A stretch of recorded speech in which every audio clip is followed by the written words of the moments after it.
All right, well, thanks everyone for joining us on this live session on our Like a Boss series. And we've done some how to get investors manage your investors like a boss, how to underwrite like a boss. We're going to be doing a lot of these over again through the DMM. We've just had a lot of requests for it. So we'll get a chance to see this all sort of one more time as we've been able to sort of flush out some of these things.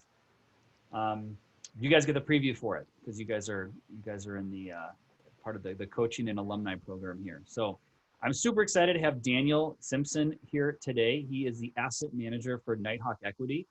And I think there's always a lot of question around what exactly is asset management. I frankly didn't know it really well until I actually got a chance to work with Daniel and learn from his experiences. So we're just going to dive right in. Daniel, do you want to just kind of give us a little bit of what your background is in real estate and maybe just kind of transition into what it is that you do for Nighthawk Equity to asset manage their portfolio?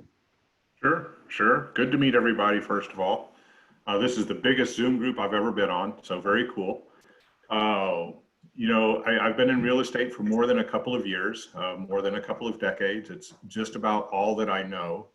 In very basic terms, a long time ago, I started out doing the stuff nobody likes to do. I started out cleaning carpets in apartments and grew a contracting company and then switched over to the sales side. Years and years ago, if anybody's old enough to remember Century 21 and their gold jackets, I did that for a while. I taught the Sweat Hogs class, which is similar to what some of you guys do, searching out properties, as we would cold call people trying to get their houses listed. I've worked for nonprofits, handling project-based Section 8 and renovation projects, $10 to $20 million a year. To the studs renovations, over almost 40 property portfolio. I've done a lot of work with the Department of Defense and military housing and transitioning from military to private ownership and figuring out where the finances would work there, because the DoD wasn't concerned about profit, so we had to figure out how to make a profit. I've worked for a national developer. In the past, we developed LIHTC properties and conventional Class A deals, and we also developed combined units properties. And most recently, I've run some of my own property management, did some consulting, and I worked as a asset manager for a couple of different ownership groups. Worked everywhere from acquisitions through management and disposition of a lot of renovation type deals, a lot of C-class properties. That seems to be my niche. I kind of like C-class. Even D-class properties are kind of cool to work with.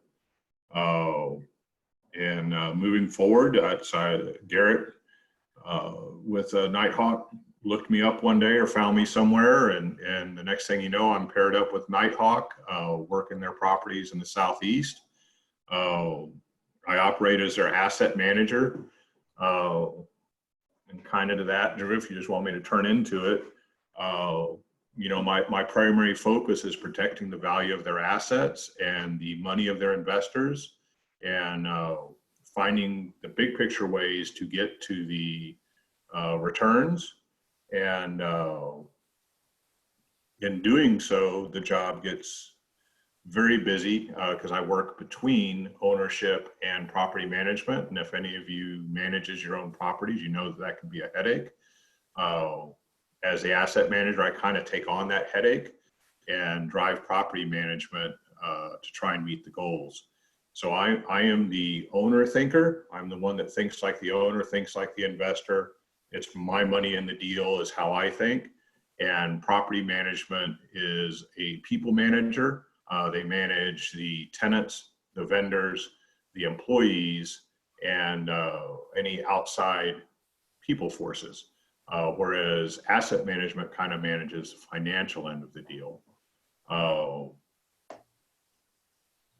It's very broad sometimes. Right now with Nighthawk, for example, it's pretty broad. We're looking at all the different sub-markets and ways to improve in those markets by looking at not just the big trends, but also the micro trends and what's happening with your neighbor's property, who else is renovating, And all of those things are things that generally a property management company isn't geared up for. But it's important for us to know so that we can help drive the property management company to meet our goals.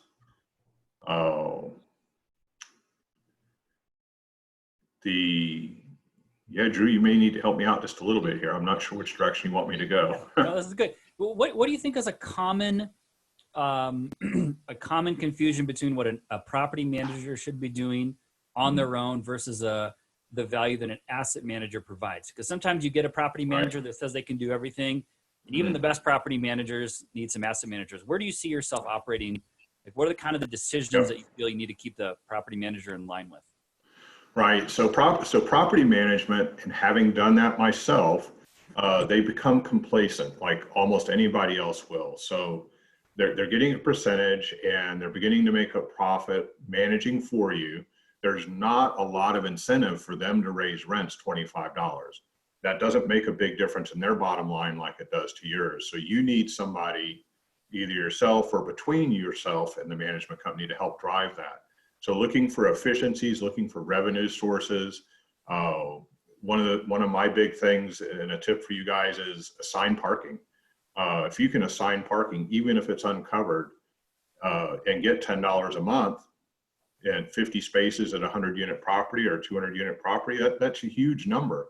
Property management will almost never do that on their own. Somebody has to drive that and show them how to do it and why to do it.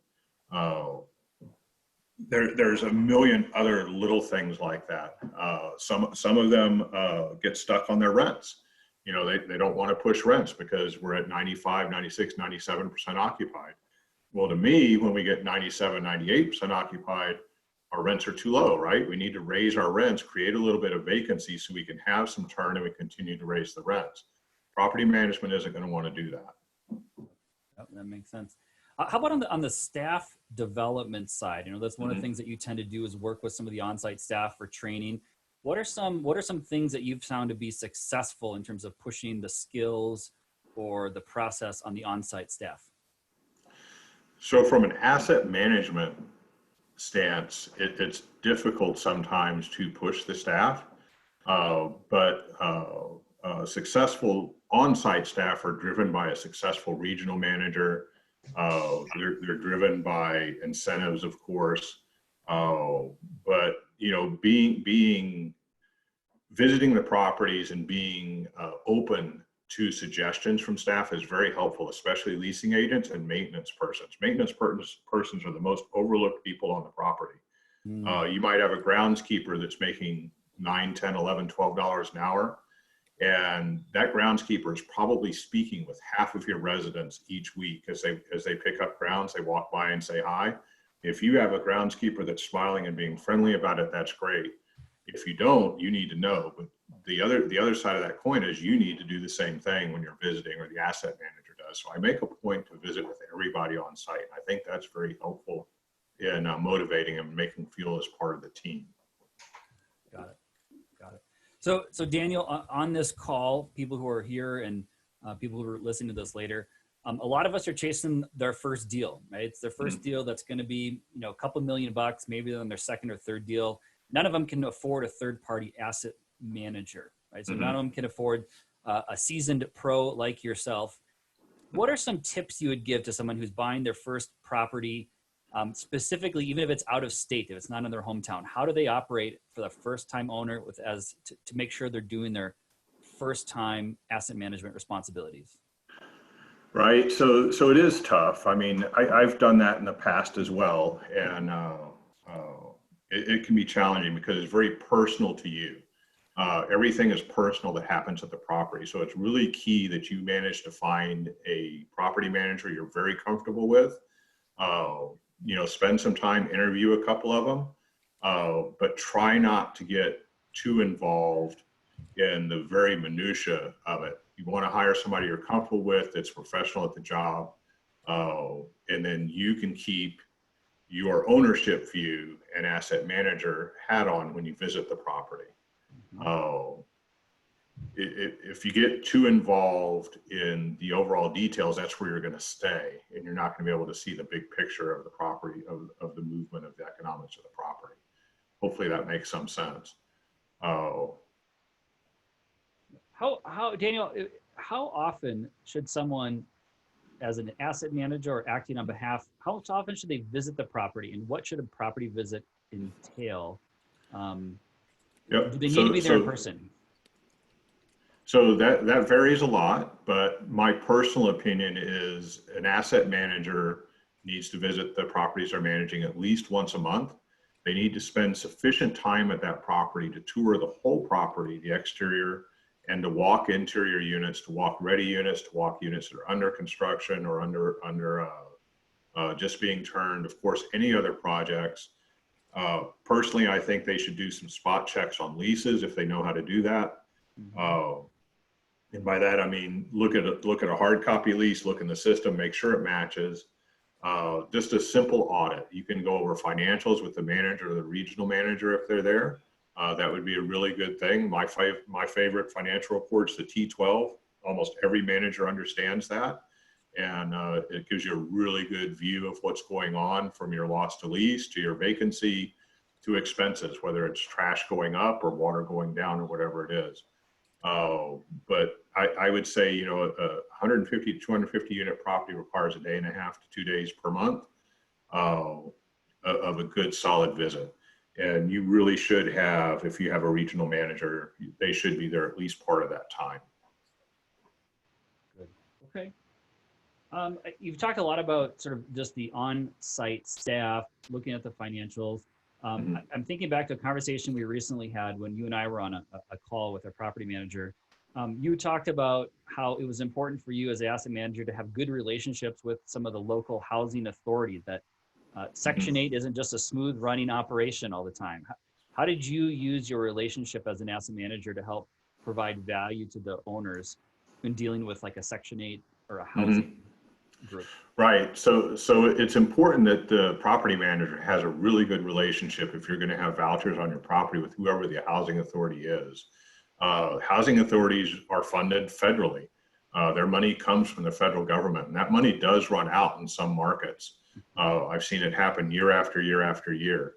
So they have to communicate clearly. You also need somebody that can communicate with whoever's doing the inspections, that they understand the rules, and that they're able to pick up the phone and get somebody on the phone when they need somebody, because payments are late, inspections are late, and the housing authority, you know, in reality, it doesn't matter to them if they pay you late, because they know there's really not a whole lot you can do about it in most markets. All you can do is wait for the money, right? You can't evict your tenant. You can't charge additional fees. You just have to wait. So that relationship between the property manager and housing authority is extremely important. If the asset manager can have that relationship as well, especially for a portfolio for multiple properties, it's very helpful. I still talk to John Farley in San Antonio. He was the chief inspector for the San Antonio Housing Authority 25 years ago when I had Section 8 properties. He retired 15 years ago. Still a buddy of mine though. He would go to a house, do an inspection for me, and call me on the phone and say, "Hey, can you fix this?"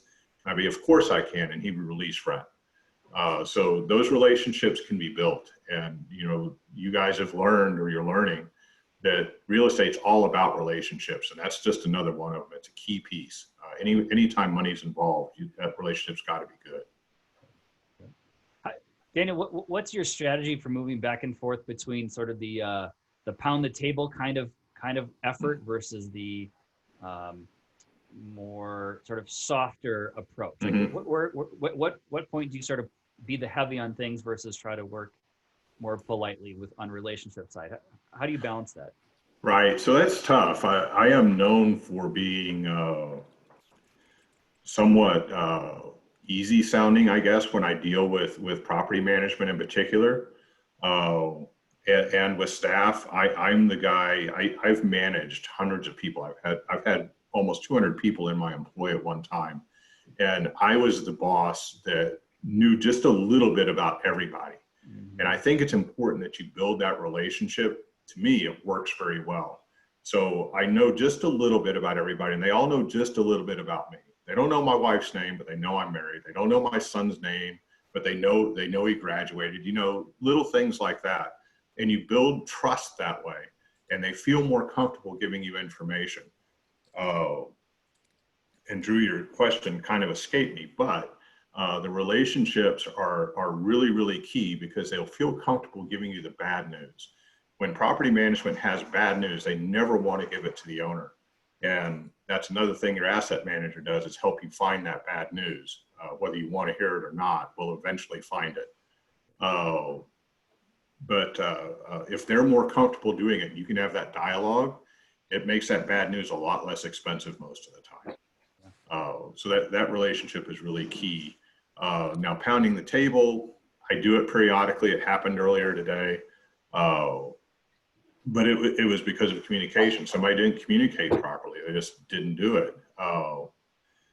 But I try and keep that to a minimum. Good. I was really intrigued when you talked about that you provide a lot of value for your clients in their acquisition process. How do you help with underwriting? What are some of the things that you provide in that asset management? So I have been involved from everything from property identification through acquisition, renovation, management during renovation, and disposition. For acquisition, what I have learned to do is due diligence. And I do a pretty deep due diligence. So I will bring teams, and I highly recommend that you guys do this and don't contract it out. It's much better if you can find somebody that you know that's good at it, or you do it yourself. But we would bring teams, and we'll go through every single lease and match it against everything in the system. We'll look at every credit report. We look at every single unit. We walk every unit. We do a checklist. We spend days there. We have contractors that we line up beforehand that come during due diligence. And we get firm pricing. And the deal is with the contractors, you give me firm pricing today on work that you can do tomorrow, and I promise you I will give you that work after closing. And that's and they the 99.99% of the time, they're more than willing to come out there for free. If you go to the apartment association website, they will have supplier and vendor lists. And if you're buying a property in a new market, say you're buying one in Columbia, South Carolina, you can go to that vendor list and look for the plumber that's listed, or the plumbers that are listed with the apartment association. Call them up and say, hey, I'm buying this property, and I wanted to see if you guys had any kind of history you could give me on it. Almost every time you do that, they will be more than willing to give you the history. I've even had them send me emails with all of the service tickets for properties. It's amazing the cooperation you can get when you let them know that you're buying something and they know that new work is coming. They're more than happy to help. So all those things are really good due diligence and acquisition things that you can do for the most part yourselves. That's fantastic on the property due diligence side. We have a couple of questions in the chat box, and other people, you can feel free to chime in as well. A couple of questions on finding a good property manager. What's your due diligence that you would provide? How would you scrutinize a new property manager? What are some favorite questions that you want to ask a new property manager? Talking about the actual company or the person on site? The actual, probably let's just start with the actual company. Yeah. So the company, I would look for somebody that's in the submarket already. If there's not that availability, then of course in that market already. But some of the questions you want to ask is, what do you do? How do you price your units? What is your process for determining rents? What is your process for determining specials? What is your process for obtaining vendors, and how do you know the pricing is good?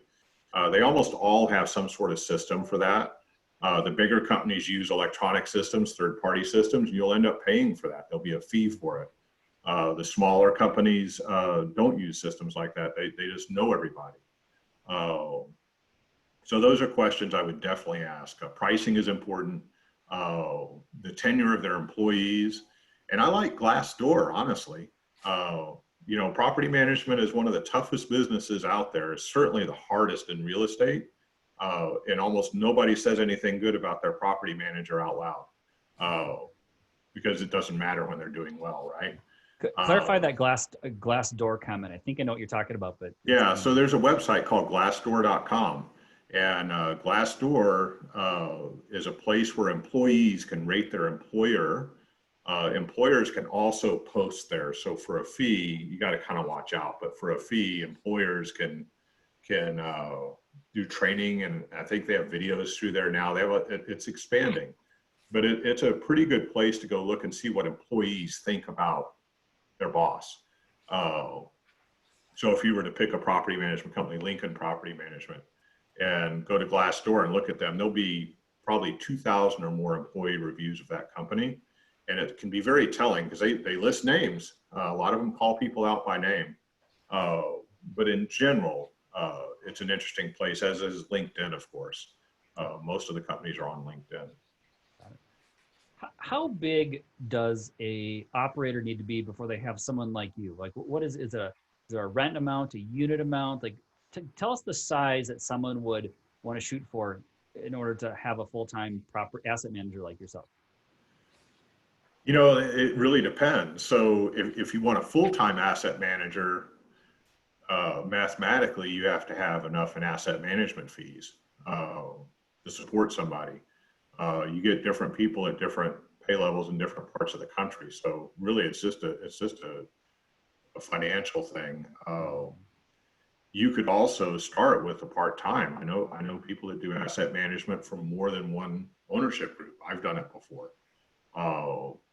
As long as their time, you feel that their time is dedicated to you as it needs to be, it shouldn't be an issue. And I would probably separate markets. I wouldn't want them to be managing other deals in the same market as you're in. Got it. So third-party asset management like yourself is like another vendor, right? It's like another vendor. Yeah, very commonly we're just another vendor, another contractor. Yes. The larger companies have asset managers on staff. I worked with a boutique company out of Austin. They had probably 4 asset managers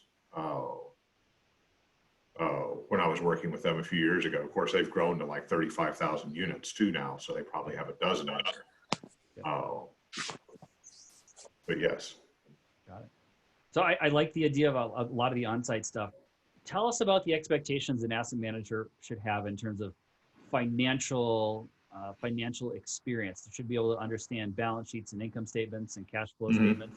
What are the capabilities and skills that good asset managers should have on that side as well? Yep. So definitely, your asset manager needs to understand everything on your acquisition side. Of course, what your goals are, what your ROI is. They need to understand, for the finances from the property, of course, the T12, the variance reporting. They need to be able to dig in. They need to have enough of a finance background to be able to dig into the financials and find stuff that's missing. The T12 is a favorite of mine because it's an easy place to find big missing pieces. If you look at the T12 and you see 11 months of trash bills, but May didn't have one, there's a problem, right? So you start with those and then you drill further down. The asset manager needs to be able to drill down into rent rolls, into expenses and vendors, and just look for potential concerns. You'll want them to look at your late payers to see what can be done to correct that and where that's going, and turnover reports. Management companies are notorious for turning over the same units over and over, especially after takeover.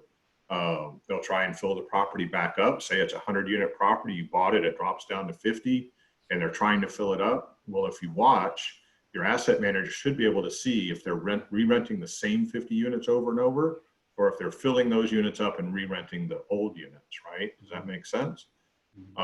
Because sometimes the same unit will be rented 2, 3, 4 times in a year. It's very expensive. And it's a sign of bad management.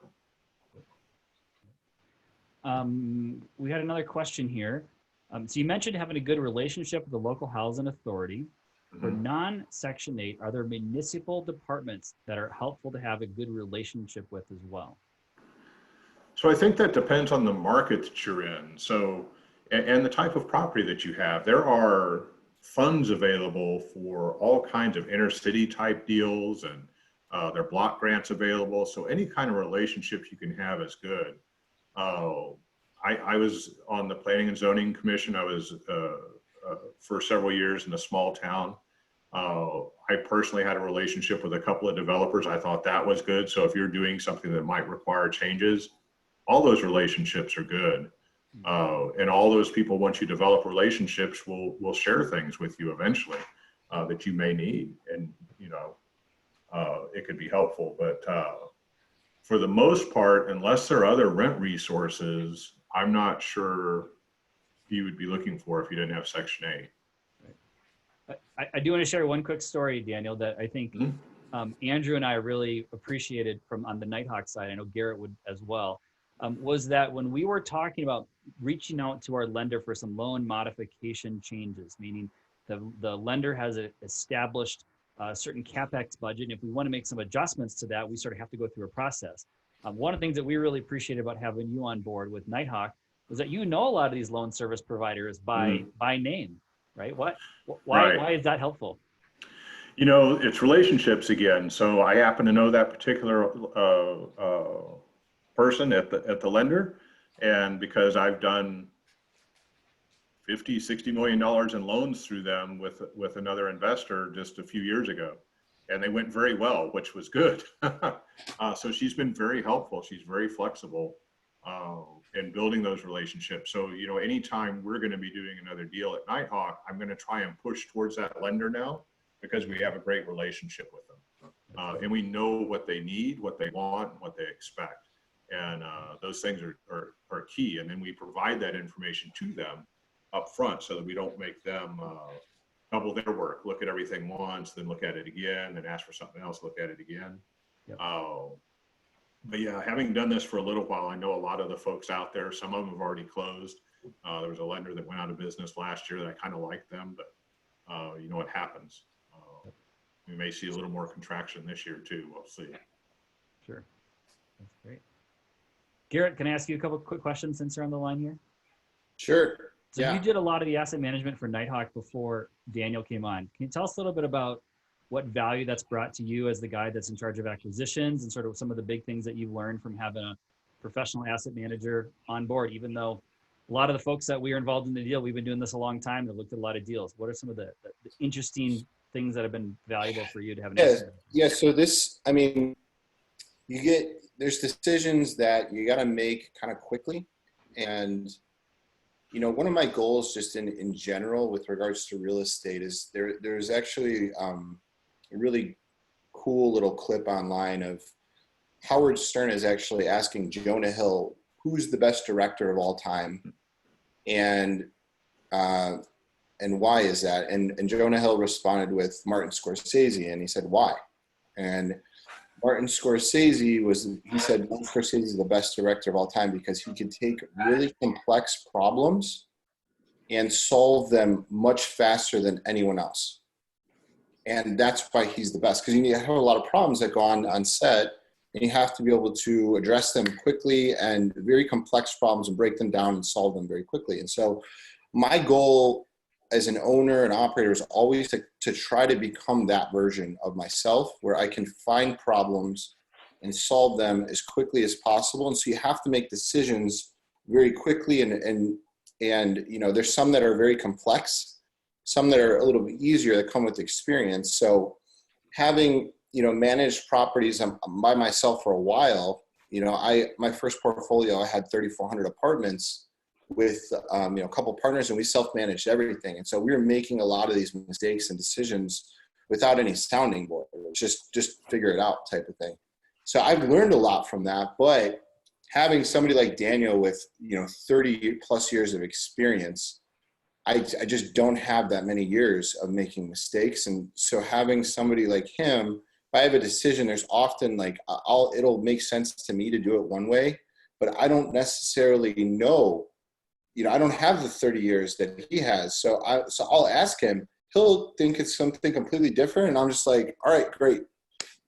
You're right. Go for it. You know, so having him, like having somebody in the ring that you trust, that knows more than you. And, you know, it just helps you learn and verify right decisions in certain situations as they come up. And so I think that has just been super helpful in helping with the asset management and just in general. And for me, one issue I've always had personally has been like chain of command, because I just want to rush in and do everything. So, and there's a lot of people involved. So deciding who's going to do what, how much you're actually going to participate in a decision versus let someone else do it. I've always kind of struggled with that. So I think working with Daniel has helped me with that in general, is like, okay, this is where I should be involved. This is where I'm going to push things off, because he's very good at that. He knows the chain of command very well and how things should be conveyed, as to not, ruffle the feathers over here. So that in itself is very, very helpful to me and my ability to help manage the asset. That's awesome. Thanks, Garrett. We have one of the other coaches here, Matt Bronner. I want to ask him a quick question too. So he is a fellow Minnesotan with me, and he is an investor, a principal, and he actually runs his asset management. I mean, he runs his own property management for the local assets that he has in the Twin Cities. And he actually did asset management remotely when he lived in Texas before he came to Minnesota. Matt, what's your experience in sort of the differences between property management and asset management? And what are some of the things that you've learned about asset management as you've gone through that? Sure. Well, I appreciate the opportunity. And I want to mention one more thing. Like, we're all really lucky to hear from somebody like Daniel. I had the chance to meet Daniel when he and I were in Memphis together back in November. And what was so impressive at that point in time is, Daniel, I remember walking a property with you where you leaned over the leasing agent's shoulder and you said, I just want to see that opening screen that you're using, because you were immediately able to tell what type of rent pricing software they were using, and then follow through from there on where we could go with rent projections. So I just hope you guys are digging in with what he has shared, because it's pretty good to find somebody with this breadth of experience, but that also can understand and apply all the technologies that rapidly change today. So I just wanted to mention that. Daniel also touched on it earlier. Good asset management is your ability to understand how something operates at its core. And so when I was remote in Texas managing our portfolio in Minnesota, it was still my ability to understand exactly what rents were in the area beyond just, and I've talked about this with some of my students, there are great tools out there like Rentometer, and you should do introductory searches on Craigslist to see what your rent comps are going to be, but that is never going to be your final answer. Your final answer is going to come from your intimate knowledge of the market around you. And so it's staying in touch with people who do the work that you currently do. So who are the other owners and operators that you're connecting with? And so we talk a lot about relationships, but those relationships at that level is something that you as an operator can take advantage of, because if you're entering into a new market, you may not know what other people did to get their $100 rent bump. And you really got to dig in here. Like, okay, the value play here was that they added backsplashes and granite countertops, and they were able to get $125 rent bump because of that. And that's how they built this into that budget. So as we look at deals, we can initially get caught up in like, all right, I'm looking at about a $5,000 per unit budget here, but what does that really mean? And your asset manager is going to be the one who can bridge that gap for you. And then I would also say it was a stretch for my partners and I. As we started doing this, our mindset was purely Minnesota. Like, that was what we thought could be the greatest thing, was just build a rental townhome portfolio in Minnesota. And we've expanded beyond that into other markets now. And I think what has given us the confidence is the time that me specifically have spent kind of in an asset management type role visiting these properties. There's just no replacement for somebody. And it's what you should think about, to anyone who's looking for their first deal as you look at markets. It's a very real thing. Like, how quickly can you get to see these properties? Because you just cannot replicate your ability to walk the grounds, talk to people. Daniel, I loved your comment about talking to the handyman. When I'm doing due diligence and we're walking a property, that's the first guy I want to talk to, because what I want to ask is, tell me about the maintenance calls you get the most, right? That's going to give you quick insight into what they're dealing with. So if I was to summarize things, it's local relationships, it's intimate knowledge of how things operate within that submarket. And then there's simply no replacement for being physically present in a place You as an operator need to do that, but you need somebody, especially as you expand as an asset manager there. Awesome. Thank you, Matt. Daniel, one question that just popped into the chat was, are you part of a professional organization for asset managers? Is there asset management conferences? Like, what? Tell us what that industry looks like. So actually, I am not for asset management. I do have my CPM designation from IREM, which is a certified property manager. Takes a little while to get it. I'm also a licensed Texas real estate broker, and I was licensed to do instruction in Texas, but I let that lapse a few years ago. Teaching fair housing is not that much fun, just FYI. But I am not for asset managers. Got it. Okay. Well, let's just open it up here. What other questions can we run by Daniel on the asset management side?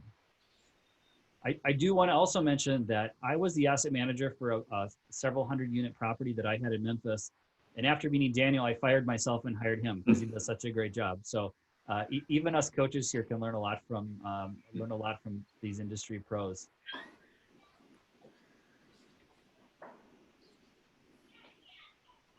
Anyone want to jump in? What are some of the challenging issues you deal with operations, or like what are some of the more complicated, difficult situations you've had to deal with? Well, don't tell Drew this, but I bang my head on my desk every night at the end of the day. You know, property management can be very challenging to deal with. If you guys haven't done it yet, they really do not like to deliver bad news. So the challenge is finding the bad news on accident, or you know, just big missteps sometimes are found. And I've made them in the past too. Drew mentioned it, or Garrett mentioned, you know, mistakes in the past. I've made plenty. I try and remember all of them. I'll give you guys an example, and this is just because I was doing too much work at one time. I replaced, in Texas, we use solar screens on the exterior windows, right? To keep the sun out, plus it looks good. You can see the damaged blinds from outside. I spent $14,000 replacing the solar screens at a property 6 months after I'd already replaced them. And nobody said anything to me. Property management didn't call and say, hey, they were just here replacing these 6 months ago. So that was my bad, and we got the vendor took them back, but it didn't really end up costing anything. You know, when you start to spread yourself too thin, and you're doing the ownership duties, you're dealing with investors and your partners, and then you're dealing with asset management, and you're dealing with operations, it's a lot of work. And there are a lot of personalities in there. So when you guys are working, if you're working as the asset manager, you're also going to have to deal with the personalities on site. And that can be really challenging, especially if you're not accustomed to it.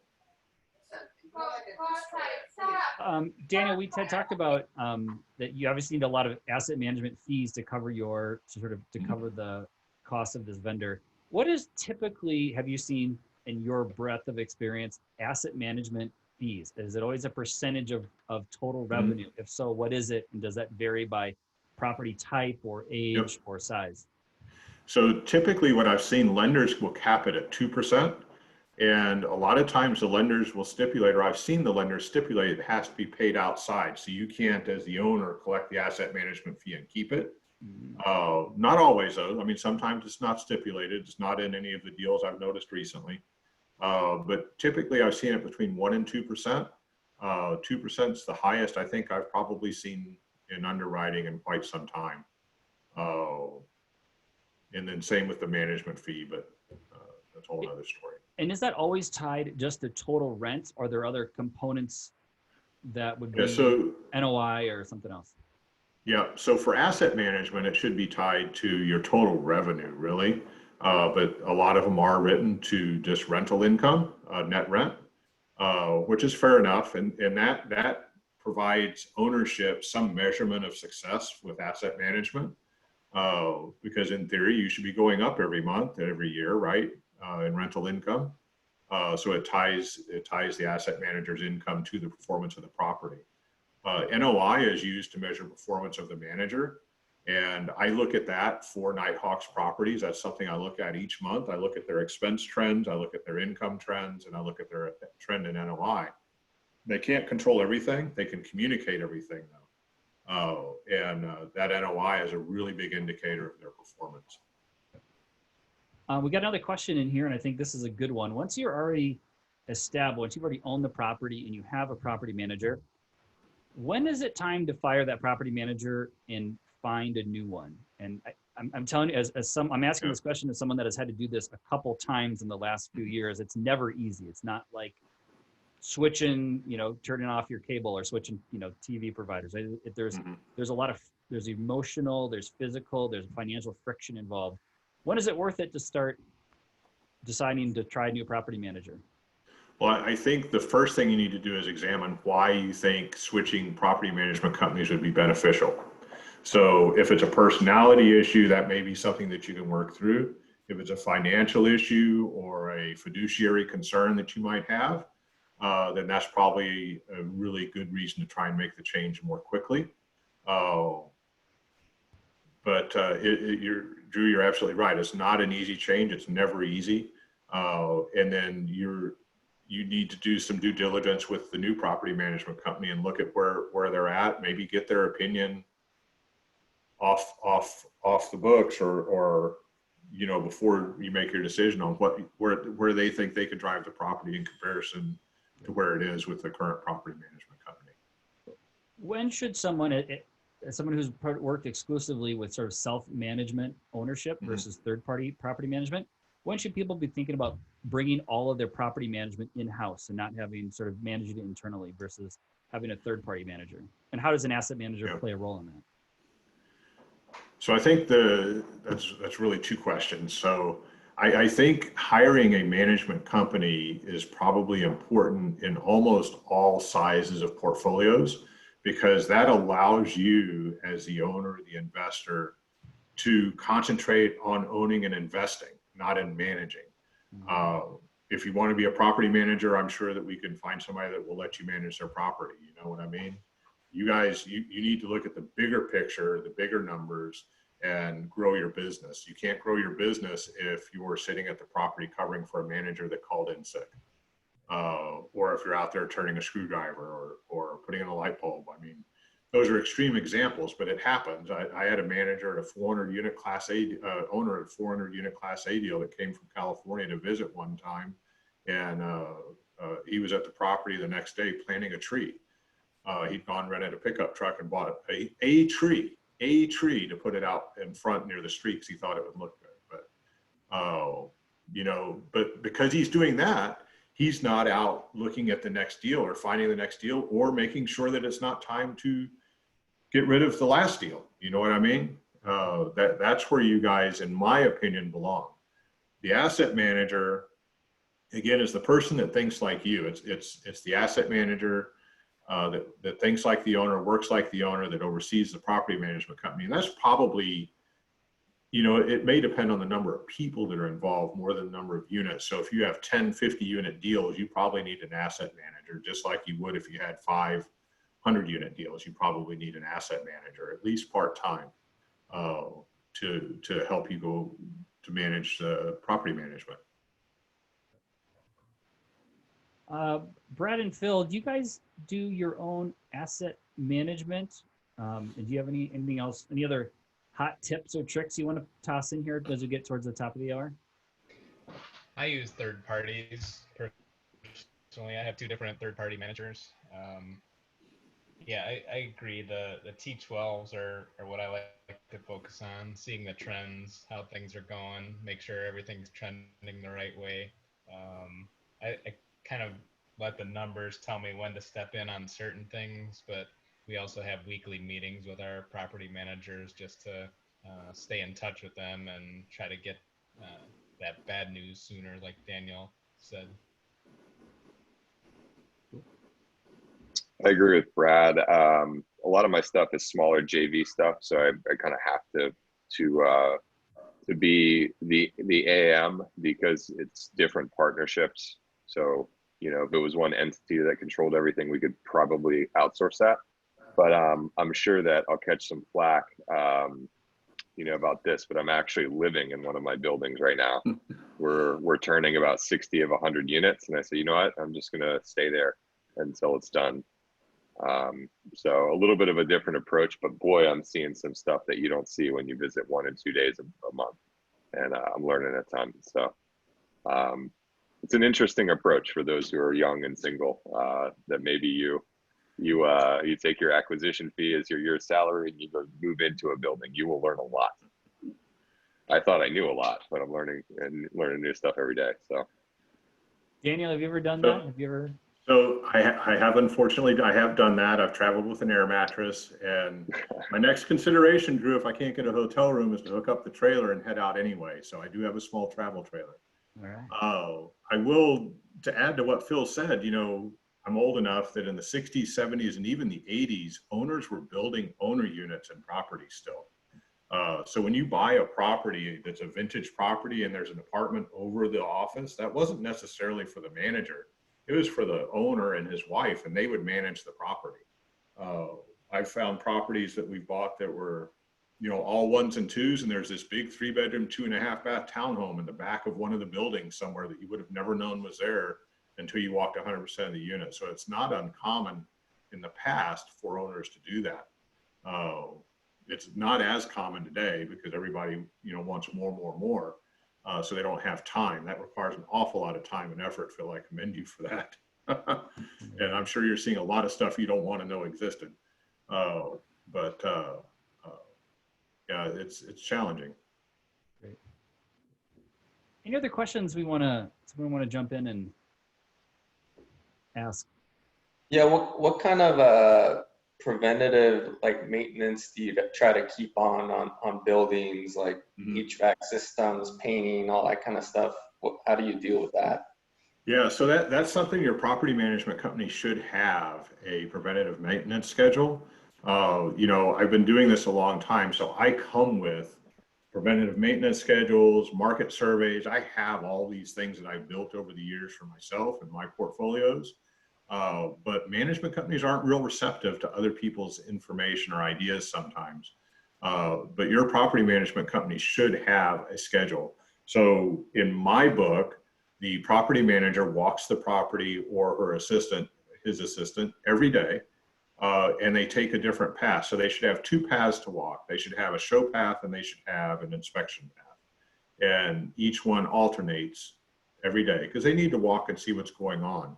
From that, they can generate work orders for the maintenance supervisor or maintenance tech, whoever, to go do work. But they need to switch, and the reason they do that is because once they've stepped over a crack 10 times, that crack no longer exists, right? They don't see it anymore.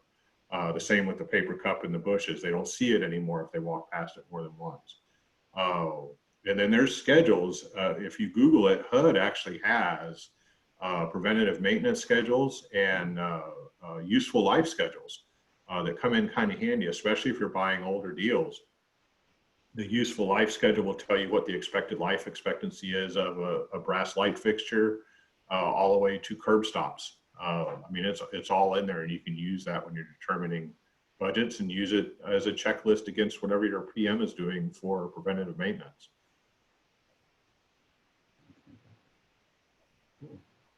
That's awesome. Thanks, Daniel. Mm-hmm. All right. Well, hey, I appreciate everyone that joined us today. I think we're about out of time. That was awesome, Daniel. That was really good. That was really good information for us. We appreciate the Thank you. New lens on asset management. I think it's one of the. There's a few things in here I don't understand really well, and asset management's one of those that there's no replacement for experience. So we appreciate that. Well, if it was warmer, I'd come hang out up there. That's right. It just stopped snowing up here. So, well, I'm. Let's see. I'm ending my recording.